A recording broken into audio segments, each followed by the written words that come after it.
महाभारत काल के 10 अद्भुत पात्र जो अत्यंत ही महत्वपूर्ण है, अब उनकी मैं चर्चा करने जा रहा हूं। ये 10 व्यक्तियों के बारे में अद्भुत क्षमता थी। वे आम मनुष्यों की तरह से सामान्य नहीं थे, वे कुछ और ही तरह की क्षमता से संपन्न थे।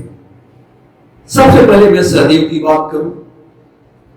5 पांडवों से 2 नकुल और सहदेव दोनों ही माद्री के बच्चे थे। सहदेव भविष्य में होने वाली हर घटना को पहले से ही जान लेते थे। वे जानते थे कि महाभारत होने वाला है और कौन किसको मारेगा और कौन विजयी होगा। लेकिन भगवान कृष्ण ने उन्हें शाप दे दिया था कि अगर वह इस बारे में लोगों को बताएगा तो उसकी मृत्यु हो जाएगी। यह शक्ति कैसे मिली थी? सहदेव के धर्मपिता पांडु बहुत ही ज्ञानी थे और उनकी अंतिम इच्छा यही थी कि उनके 5 बेटे उनके मृत शरीर को खाएं। बहुत ही अद्भुत बात लगेगी, ताकि उन्होंने अपनी जिंदगी में जो ज्ञान अर्जित किया है वह उनके पुत्रों में चला जाए। सिर्फ सहदेव ने ही यह हिम्मत दिखाकर पिता की इच्छा का पालन किया। उन्होंने पिता के मस्तिष्क के 3 हिस्से खाए। पहले टुकड़े को खाते ही सहदेव को इतिहास का ज्ञान हुआ। दूसरे टुकड़े को खाते ही वे भविष्य को देखने लगे। इस तरह से वे त्रिकालज्ञ बन गए। दूसरा पात्र बर्बरीक। बर्बरीक दुनिया का सर्वश्रेष्ठ धनुर्धर था। बर्बरीक के लिए 3 बाण ही काफी थे, जिसके बल पर वह कौरवों और पांडवों की पूरी सेना को समाप्त कर सकता था। युद्ध के मैदान में भीम पौत्र बर्बरीक दोनों खेमों के मध्य बिंदु एक पीपल के वृक्ष के नीचे खड़े हो गए और यह घोषणा कर डाली कि मैं उस पक्ष की तरफ से लड़ूंगा जो हार रहा होगा। बर्बरीक की इस घोषणा से कृष्ण बड़े चिंतित। भीम का पौत्र बर्बरीक के समक्ष जब अर्जुन तथा भगवान श्री कृष्ण उसकी वीरता का चमत्कार देखने के लिए उपस्थित हुए, तब बर्बरीक ने अपनी वीरता का एक छोटा सा नमूना मात्र ही दिखाया। कृष्ण ने कहा कि ये जो वृक्ष है, इसके सारे पत्तों को तुम एक ही तीर से छेद दो तो मैं मानूंगा। बर्बरीक ने आज्ञा लेकर तीर को वृक्ष की ओर छोड़ दिया। जब तीर एक एक कर सारे पत्तों को छेदता जा रहा था, उसी दौरान एक थोड़ा और नीचे मैं अपने वीडियो के हिसाब से देख रहा हूं। बस 3 लाइन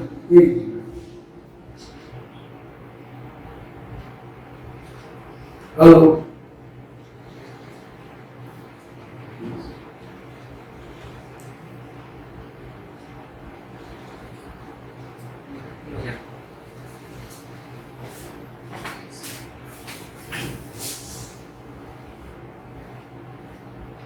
यहां से फिर से शुरू करेंगे।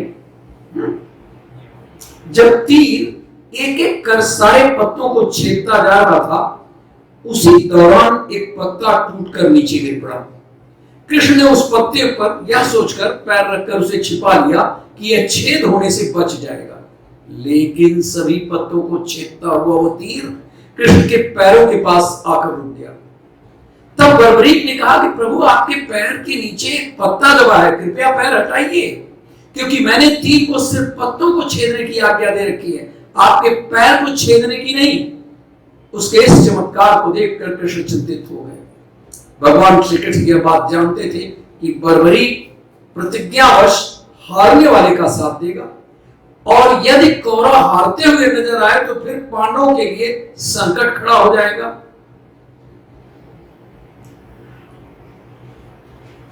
और यह निश्चित है कि तब वह बर्बरीक पांडवों का जो साथ दे रहा था देता वो कौरवों की तरफ चला जाएगा। इस तरह वह दोनों ओर की सेना को एक ही तीर से खत्म कर देगा।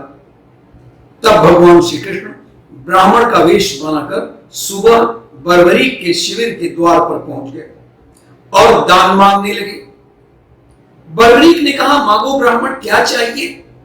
ब्राह्मण रूपी कृष्ण ने कहा, तुम दे नहीं सकोगे। लेकिन बर्बरीक कृष्ण के जाल में फंस गए और कृष्ण ने उससे उसका शीश मांग लिया। बर्बरीक द्वारा अपने पितामह पांडवों की विजय हो स्वेच्छा के साथ शीश दान कर दिया। बर्बरीक के इस बलिदान को देखकर दान के पश्चात श्री कृष्ण ने बर्बरीक को कलयुग में स्वयं के नाम से पूजित होने का वरदान दिया। आज बर्बरीक को खाटू श्याम के नाम से पूजा जाता है। जहां कृष्ण ने उसका शीश रखा था उस स्थान का नाम है खाटू। संजय भी एक अद्भुत पात्र थे। महाभारत युद्ध में संजय के बारे में सभी जानते हैं। संजय के पिता बुनकर थे, इसलिए उन्हें सूतपुत्र माना जाता था। उनके पिता का नाम गावल्यगढ़ था। ये आप लोग भी याद रखेंगे कि एक तो संजय सूतपुत्र थे और उनके पिता का नाम गावल्यगढ़ था। उन्होंने महर्षि वेदव्यास से दीक्षा लेकर ब्राह्मणत्व ग्रहण किया था। वेदांत विद्याओं का अध्ययन करके वे धृतराष्ट्र की राज्यसभा में सम्मानित मंत्री बन गए थे। आज के दृष्टि से वे टेलीपैथिक विद्या में पारंगत थे। कहते हैं कि गीता का उपदेश दो लोगों ने सुना, एक अर्जुन और दूसरा संजय। यही नहीं, देवताओं के लिए दुर्लभ विश्वरूप तथा चतुर्भुज रूप का दर्शन भी एक अर्जुन ने किया और एक संजय ने। संजय अपनी स्पष्टवादिता के लिए प्रसिद्ध थे। वे धृतराष्ट्र को सही सलाह देते रहते थे। एक ओर जहां शकुनी की कुटिलता के बारे में सजग रहते थे, तो दूसरी ओर दुर्योधन द्वारा पांडवों के साथ किए जाने वाले असहिष्णु व्यवहार के प्रति धृतराष्ट्र को चेताते भी रहते थे। धृतराष्ट्र के संदेश वाहक भी थे। संजय को दिव्य दृष्टि प्राप्त थी, अतः वे युद्ध क्षेत्र का समस्त दृश्य महल में बैठे ही देख सकते थे। वो भगवद गीता का जो पहला ही श्लोक है, जो पहला श्लोक है वही धर्म क्षेत्रे कुरुक्षेत्रे संवेतायुत्सव मामका पांडवाश्चैव किम कुर्वत संजय। धृतराष्ट्र पूछते हैं संजय से कि मेरे और पांडवों के बीच में, ये भी उनकी अच्छी बात नहीं थी। मेरे मतलब अपने पक्ष को कौरवों को मानते थे और पांडवों के बातें थे, जबकि पांडव इन्हें पिता ही समझते थे। कोई बात नहीं, आगे हम देखते हैं। तो नेत्रहीन धृतराष्ट्र ने महाभारत युद्ध का प्रत्येक अंश संजय की वाणी से सुना। धृतराष्ट्र को युद्ध का सजीव वर्णन सुनाने के लिए ही व्यास मुनि ने संजय को दिव्य दृष्टि प्रदान किया था। महाभारत युद्ध के पश्चात अनेक वर्षों तक संजय युधिष्ठिर के राज्य में रहे। इसके पश्चात धृतराष्ट्र, गांधारी और कुंती के साथ संजय भी संन्यास ले लिया और बाद में धृतराष्ट्र की मृत्यु के बाद वे भी हिमालय चले गए, जहां से फिर कभी नहीं लौटे।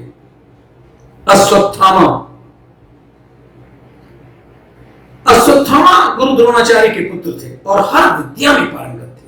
वे चाहते तो पहले ही दिन युद्ध का अंत कर सकते थे, लेकिन कृष्ण ने ऐसा कभी नहीं होने दिया। कृष्ण यह जानते थे कि पिता पुत्र की जोड़ी मिलकर ही युद्ध को समाप्त कर सकती है।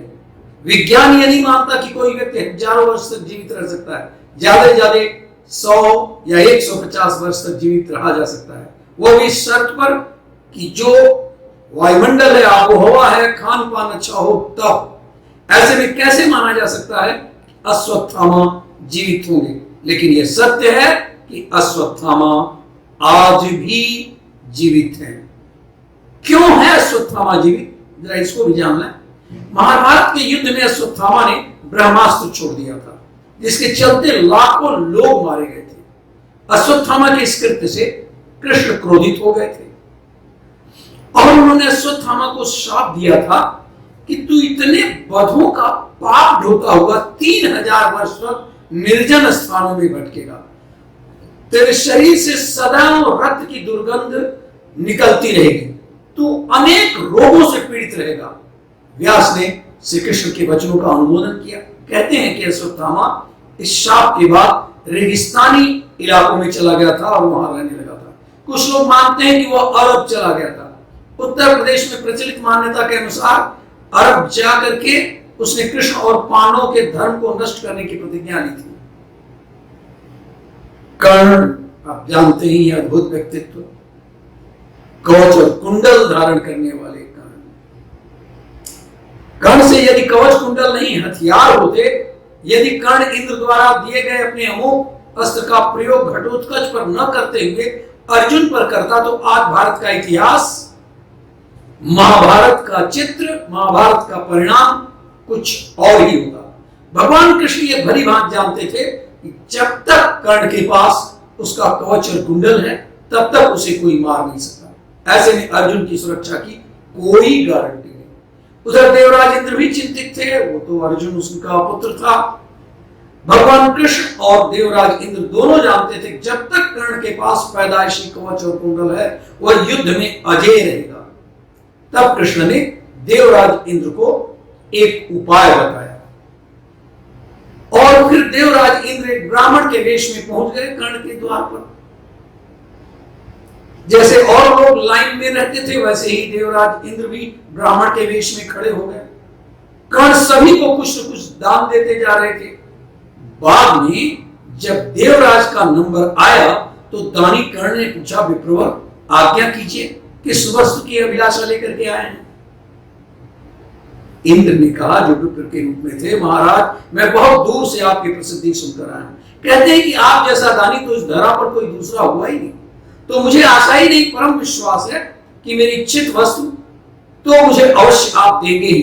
फिर भी मन में कोई शंका न रहे, इसलिए आप संकल्प कर लें, तभी मैं आपसे मांगूंगा, अन्यथा आप कहें तो मैं खाली हाथ चला जाता हूं। ब्राह्मण के वेश में इंद्र ने और भी विनम्रता पूर्वक कहा, नहीं राजन, आपके प्राण की कामना हम नहीं करते, बस हमें इच्छित वस्तु मिल जाए तो हमें आत्म शांति मिले। पहले आप प्रण कर लें तो ही मैं आपसे दान मांगूंगा। कर्ण ने आवेश में आकर जल हाथ में लेकर कहा, हम प्रण करते हैं विप्रवर, आप तुरंत मांगिए। तब इंद्र ने कहा, राजन आपके शरीर के कवच और कुंडल हमें दान स्वरूप चाहिए। एक पल के लिए सन्नाटा छा गया। कर्ण ने इंद्र की आंखों में झांका और फिर दानवीर कर्ण ने बिना एक क्षण भी गवाए अपने कवच और कुंडल अपने शरीर से खंजर की सहायता से काट करके अलग कर दिया और ब्राह्मण को सौंप दिया। इंद्र ने तुरंत वहां से दौड़ ही लगा दी और दूर खड़े रथ पर सवार होकर भाग गए। कहीं उनका राज खुलने के बाद कर्ण बदल न जाए। कुछ मील जाकर इंद्र का रथ से नीचे उतरकर भूमि में धंस गया। तभी आकाशवाणी हुई, देवराज इंद्र तुमने बड़ा पाप किया है। अपने पुत्र अर्जुन की जान बचाने के लिए तुमने छल पूर्वक कर्ण की जान खतरे में डाल दी है। अब यह रथ यहीं धंसा रहेगा और तू भी यहीं धंस जाएगा। तब इंद्र ने आकाशवाणी से पूछा कि तो इसके बचने का उपाय क्या है? तब आकाशवाणी ने कहा, अब तुम्हें दान दी गई वस्तु के बदले में बराबर की कोई वस्तु देना होगा वापस। इंद्र क्या करते? उन्होंने ये मंजूर कर लिया। अतः वो फिर से कर्ण के पास आए, लेकिन इस बार ब्राह्मण के वेश में नहीं। कर्ण ने उन्हें आता देखकर कहा, देवराज आदेश करिए, और क्या चाहिए? इंद्र ने झेपते हुए कहा, हे दानवीर कर्ण, अब मैं याचक नहीं हूं, बल्कि आपको कुछ देना चाहता हूं। कवच कुंडल को छोड़कर मांग लीजिए, आपको जो कुछ भी मांगना है। कर्ण ने कहा, देवराज मैंने आज तक कभी किसी से कुछ नहीं मांगा और नहीं मुझे कुछ चाहिए। कर्ण सिर्फ दान देना चाहता है, जानता है लेना नहीं। तब इंद्र ने विनम्रता पूर्वक कहा, महाराज कर्ण, आपको कुछ तो मांगना ही पड़ेगा, अन्यथा मेरा रथ और मैं यहां जहां धस चुका है वहां से निकल नहीं सकता। आप कुछ मांगेंगे तो मुझ पर कृपा होगी, आप जो भी मांगे मैं देने को तैयार हूं। कर्ण ने कहा, देवराज आप कितना ही प्रयत्न कीजिए, लेकिन मैं सिर्फ दान देना चाहता हूं, लेना नहीं। मैंने जीवन में कभी कोई दान नहीं लिया। तब लाचार होकर के इंद्र ने कहा, मैं अब वज्र शक्ति आपको बदले में देके जा रहा हूं। तुम इसको जिसके ऊपर भी चला दोगे वो बच नहीं पाएगा, भले ही साक्षात काल भी क्यों हो, लेकिन इसका प्रयोग सिर्फ एक बार ही कर पाओगे। कर्ण कुछ कहते इसके पहले ही देवराज वो वज्र शक्ति वहां रखकर तुरंत भाग लिए। कर्ण के आवाज देने पर भी वे नहीं रुके। बाद में कर्ण को उस वज्र शक्ति को अपने पास विवशता पूर्वक रखना पड़ा। लेकिन जैसे ही दुर्योधन को मालूम पड़ा कि कर्ण ने अपने कवच कुंडल दान में दे दिए हैं, दुर्योधन को चक्कर आ गया। उसको हस्तिनापुर का राज्य हाथ से जाता दिखने लगा, लेकिन जब उसने सुना कि उसके बदले वज्र शक्ति मिल गई है तो फिर भी उसकी जान में जान आई। अब इसे भी कर्ण की गलती नहीं मान सकते, यह उसकी मजबूरी थी। लेकिन उसने यहां गलती यह की कि वह इंद्र से कुछ मांग ही लेता। नहीं मांगने की गलती तो गलती ही है। अरे वज्र शक्ति को 3 बार प्रयोग करने की इच्छा ही भला व्यक्त कर देता। भीम एक ये भी अद्भुत पात्र है। कुंती और पिता वायु थे, उनके पुत्र थे भीम, यानी पवन पुत्र भीम। जैसे पवन पुत्र हनुमान को कहते हैं, ऐसे ही पवन पुत्र भीम थे। भीम में 1000 हाथियों का बल था। युद्ध में भीम से ज्यादा शक्तिशाली उनका पुत्र घटोत्कच ही था। घटोत्कच का पुत्र बर्बरीक था। उन्होंने एक बार अपनी भुजाओं से नर्मदा नदी का प्रवाह रोक दिया था। युद्ध में भीम से ज्यादा शक्तिशाली उनका पुत्र ही था, लेकिन भीम में यह 1000 हाथियों वाला बल कहां से और कैसे आया, ये सभी जानते हैं कि गांधारी का बड़ा पुत्र दुर्योधन और गांधारी का भाई शकुनी कुंती के पुत्रों को मारने के लिए नई नई योजनाएं बनाते थे। इसी योजना के तहत एक बार दुष्ट दुर्योधन ने धोखे से भीम को विष पिलाकर उसे गंगा नदी में फेंक दिया था। मूर्छित अवस्था में भीम बहते हुए नागों के लोक पहुंच गए। वहां विषैले नागों ने उन्हें खूब ढसा, जिससे भीम के शरीर का जहर कम होने लगा, यानी जहर से जहर की काट होने लगी। जब भीम की मूर्छा टूटी तब उन्होंने नागों को मारना शुरू कर दिया। यह खबर नागराज वासुकी के पास पहुंचा, उनके राजा थे। तब स्वयं भीम के पास आए। वासुकी के साथी आर्यक नाग ने भीम को पहचान लिया। आर्यक नाग भीम के नाना थे। भीम ने उन्हें अपने गंगा में धोखे से बहा देने का सारा किस्सा सुना। यह सुनकर आर्यक नाग ने भीम को हजारों हाथियों का बल प्रदान करने वाले कुंडों का रस पिलाया, जिससे भीम और भी शक्तिशाली हो गए। घटोत्कच एक और महापुरुष माना जाता है कि कद काठी के हिसाब से भीम पुत्र घटोत्कच इतना विशालकाय था कि वह लात मारकर रथ को कई फुट पीछे फेंक देता था और सैनिकों को तो वह अपने पैरों तले कुचल देता था। भीम की असुर पत्नी हिडिंबा से घटोत्कच का जन्म हुआ था।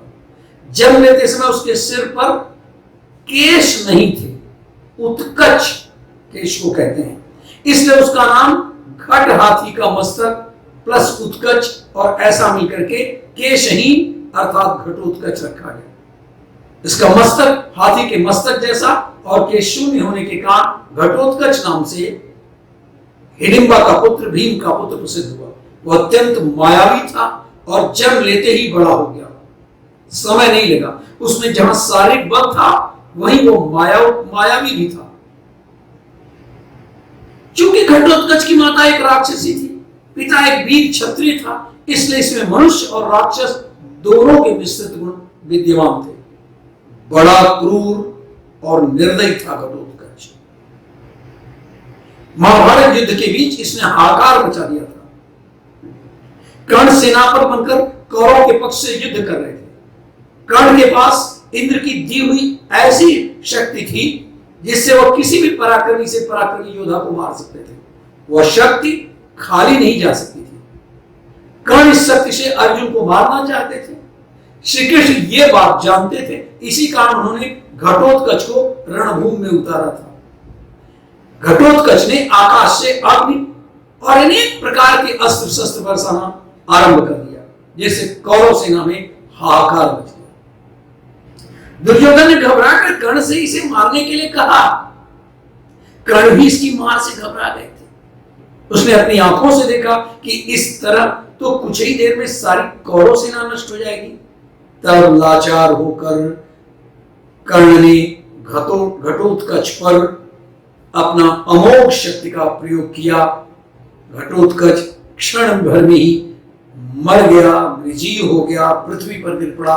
पांडवों को उसकी मृत्यु से दुख हुआ था, लेकिन श्री कृष्ण ने सारी चाल उनको समझाकर उन्हें संतुष्ट कर दिया। भीष्म, क्या बात! पिता शांतनु और माता गंगा के पुत्र भीष्म का बचपन का नाम था देवव्रत और उनको इच्छा मृत्यु का वरदान प्राप्त था। शरशैया पर लेटने की खबर फैलने पर कौरवों की सेना में हाहाकार मच गया। दोनों दलों के सैनिक और सेनापति युद्ध करना छोड़कर भीष्म के पास एकत्र हो जाते हैं।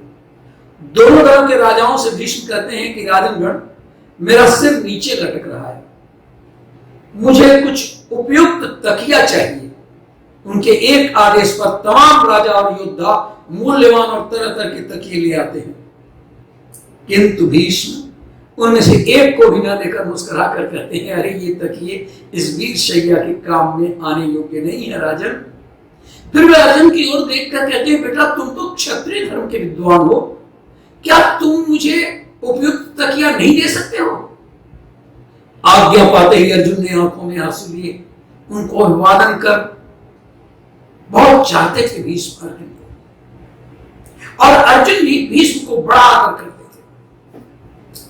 उनको प्रणाम करके भीष्म को बड़ी तेजी से ऐसे 3 बाण मारे जो उनके ललाट को छेदते हुए पृथ्वी पर जा लगे। बस इस तरह सिर को सिरहाना मिल गया। इन बाणों का आधार मिल जाने के कारण सिर के लटकते रहने की पीड़ा भी जाती रही। दुर्योधन का शरीर वज्र के समान कठोर था। किसी भी धनुष या अन्य किसी हथियार से उसे छेदा नहीं जा सकता था, लेकिन उनकी जान के प्राकृतिक रूप से होने के कारण भीम ने उनकी जान पर वार कर उसके शरीर के 2 टुकड़े कर दिए थे। हुआ यह था कि दुर्योधन का यह वज्र समान शरीर उनकी माता गांधारी के देखने के कारण बना था। माता ने दुर्योधन को बोला था, बेटा तू पूरी तरह से नंगे होकर हमारे समक्ष तुम आना, लेकिन कृष्ण द्वारा उनकी बुद्धि को मोड़ देने के कारण वे अपने गुप्तांगों को छुपाकर माता के समक्ष गए थे, इसलिए उनका उतना हिस्सा कमजोर रह गया था।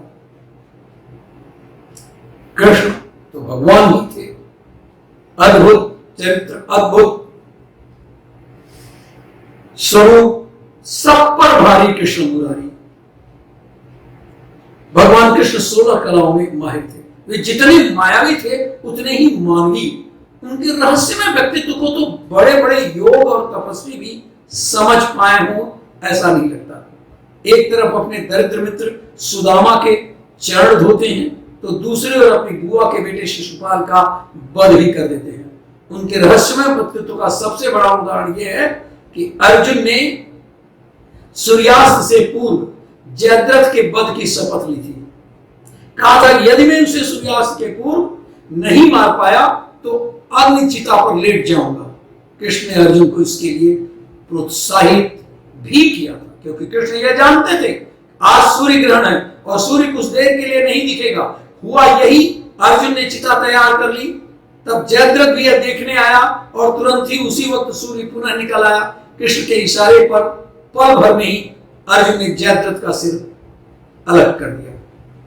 कृष्ण को ईश्वर मानना अनुचित है, किंतु इस धरती पर उनसे बड़ा कोई ईश्वर तुल्य है भी नहीं, इसीलिए उन्हें पूर्ण अवतार कहा गया है। कृष्ण ही गुरु और सखा है, कृष्ण ही भगवान है, अन्य कोई भगवान नहीं। कृष्ण है राजनीति, धर्म, दर्शन और योग का पूर्ण वक्तव्य। कृष्ण को जानना, उन्हीं की भक्ति करना ही हिंदुत्व का भक्ति धर्म है। अन्य किसी की भी भक्ति सिर्फ भ्रम, भटकाव और निर्णयहीनता के मार्ग पर ले जाती है।